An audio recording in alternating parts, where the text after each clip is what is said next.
Hey friends, what's good? Derek here from Bomb Socks with more Bomb Bites, where we feast upon the words of Christ one bite at a time. So we get the opportunity of getting into the amazing sections this week, sections 23 through 26 of the Doctrine and Covenants. And we've got some great videos from our Bomb Bites video collection to help you enjoy these. You can use them in your teaching settings, in your family studies, however you want to use them. We hope you enjoy the episodes this week. And of course, if you haven't already, you got to go check out our amazingly comfortable gospel themed socks at bombsocks.com. Godspeed, friends, and enjoy the episode. So today's section 26, we're finishing up this week of Come Follow Me with one of the shortest sections in the Doctrine and Covenants, all 2 verses of it. So section 26 is designed to do that. So this was given July of 1830. It was actually given to Joseph Oliver and John Whitmer. It's 2 verses. I'm just going to read them to you. Behold, I say unto you that you shall let your time be devoted to the studying of the scriptures. We could certainly spend some time developing that idea. To preaching, confirming the church at Colesville. This is where they get a chance to actually do the confirmations that did not take place before because of the mobs.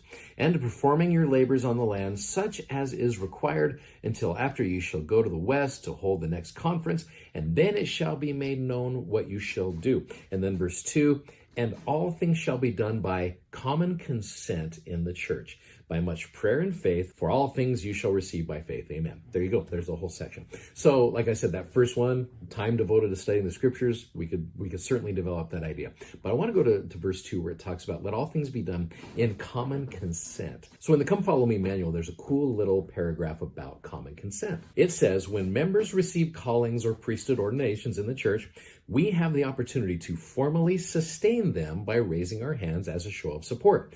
The principle of demonstrating public support and agreement is called common consent. As President Gordon B. Hinckley taught, the procedure of sustaining is much more than a ritualistic raising of the hand. It is a commitment to uphold, to support, and to assist those who have been selected. So I love that statement. It's so funny. I think there's so many times in the church, and I don't know, I go into autopilot mode as well. When the bishop or bishop's counselors, whoever, they're, someone's getting a calling, we just kind of like, yeah, whatever. Sometimes we don't even listen. This right here, when we raise our arm to the square, it means we are going to, like President Hinckley said, we're going to sustain, we're going to uphold, and we're going to support. So I was thinking about this. You go to the piano, and you look down at the bottom, there are these pedals down there. So the one on the right is called the sustain pedal. And what sustain means, I actually had a student ask me this the other day, is what does it mean to sustain the prophet? And I went right to the piano and I hit a note. And as you hit that note, it just goes and it stops right there. So it's just one and done right there. When you hold down the sustain pedal, you hit that note, and all of a sudden, that note continues to go. And what it means is to sustain, to uphold, to hold it out a little bit. So when you do not have any, I guess I look at it this way, sustaining the prophet, for me means, or sustaining anybody in a church calling, what it means is you hit that note, and there are times where you are just tired of hitting the note, because we can hold the note down and just with our finger and just it'll still go.